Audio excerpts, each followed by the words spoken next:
La la Yeah. la la. You know what it is, nigga. My 17.5. It's home in Go. front of me a zip. Shit, I made it a bird. It's 17 and a half. All I need is the word. Say the ice is cool, but them pots is hot. You let it cook slow, but that money come fast. I got what you need. I hope you brought all the cash. This is my belated review of HP's DV6-3030TX notebook. I know many people wanted to see this review, but my SD card kept seeing the files as corrupt for some reason. Anyway, let's run over the specs. I picked this notebook up for $1,100 Australian from Dick Smith. This notebook runs the Intel Core i5 540M chipset, which runs at 2.53 GHz. Coupled with 4GB of DDR3 RAM at 1066 MHz. And it features the ATI Mobility Radeon 5650, which has 1GB of dedicated graphics memory, along with a discrete Intel GMA chipset. It also has 640GB of hard drive space, which runs at 5400 revolutions per minute, and has a 15.6-inch screen at a resolution of 1366 by 768. This laptop comes with a 6-cell lithium-ion battery and has Windows 7 Home Premium 64-bit pre-install. As usual, I'll start with the bad and leave on the good, so we leave this review on a positive note. The first con about this notebook is a relatively minor problem, but it may be quite a big problem for you if you watch YouTube videos in bed. I love YouTube, and before going to bed, instead of watching cable TV, now I just watch user-generated content. Sad, I know. Anyway, the fan position on this notebook is not very accommodating for this use, as it's on the side the sheets are, and therefore it can block airflow.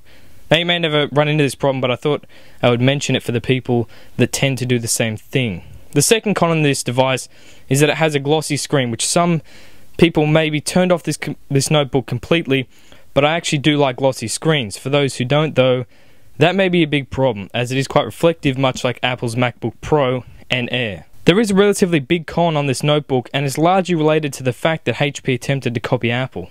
Can anyone guess? Yes, the multi-touch trackpad. The problem is HP did a very poor job at imitating it, and I find it just purely annoying. It will skip sometimes if you have one finger resting on the left or right click button, which you usually do, while you're moving your cursor, which again is a major flaw in this device. The multi-touch gestures don't really work that well.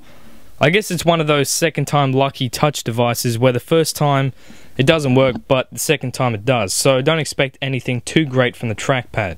Another con on this device is that this notebook does not have backlit keys, which is quite annoying.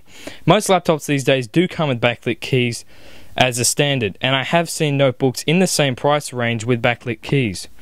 The notebook also comes plastered with crapware, and they make it quite difficult to keep the restore petition. In the end, I just ended up wiping all petitions and reinstalling Windows 7 Professional. But of course, if you are not that tech savvy, then it could be a big problem for you. A large con of this device is that its battery life is quite poor. I've noticed it only gets about 2 hours. The discrete graphics allows you to switch the Intel GPU to save power, and it does work for the most part, but it only gets you about another 30 to 35 minutes tops. The next con is this laptop is unfortunately bottlenecked by a 5400 RPM hard drive. While it does offer a lot of storage, 640GB to be exact, it is quite slow, and this machine is no slouch. It really does have decent specs, so that is unfortunate. The final con that I've encountered on this device is that its speakers are plain awful. If you're buying this product thinking you'll get away with using the built-in speakers, think again. Now, one of the pros of this notebook. First pro, its price is extremely competitive for the specs, being that it has the Intel Core i5 540M CPU and the ATI 5650 GPU with another Intel series GPU for discrete graphics, and it touts 4GB of RAM with 640GB of storage. The second pro is that its glossy screen does not look out of place, unlike most laptops with glossy screens. The indentation is minimal to give you that flush with the bezel look. The notebook also has a very slim, sleek profile, and it has its own unique HP design with the glowing HP logo on the lid, which makes this laptop look very good. As some people say, it's the MacBook Pro of Windows notebooks. The fans, while they are oddly positioned, are very good at keeping this machine cool. They are quite powerful. The keyboard on this device is just incredible. The spacing is magnificent. This keyboard would honestly get a 10 out of 10 if it had backlit keys. The comfort is just superb when typing. The build quality on this machine is quite good as well. I would imagine it would hold quite well in a drop, as everything is held in place quite nicely. The quality of the LED backlit screen is quite nice, however the viewing angles are quite bad, but the quality overall is very good.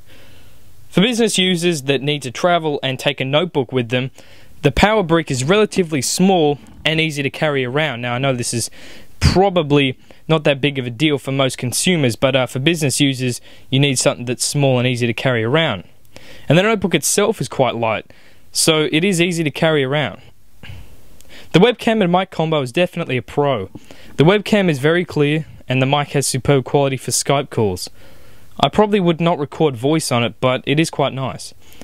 The laptop also features an SD card slot, which is quite important for the photographers or video makers like myself. Now I had multiple requests to report how games ran on this machine, and I'm happy to say that this laptop runs games efficiently. I've tried Call of Duty Modern Warfare 2 and World at War, amongst many others like Grand Theft Auto 4, and all of them ran 4 frames on the ATI 5650, of course, because as we all know, the Intel GMA series is rubbish for gaming. Overall, I give this machine a 9 out of 10 for value, 8 out of 10 for design, 6 out of 10 for ease of use, an 8 out of 10 for features, a 9 out of 10 for keyboard, and a 4 out of 10 for the mouse, a 7 out of 10 for the build quality, an 8 out of 10 for performance, and a 7 out of 10 for the LED backlit screen. So hopefully you enjoyed my review of HP's DV6-3030TX notebook. If you enjoyed the video, subscribe for more.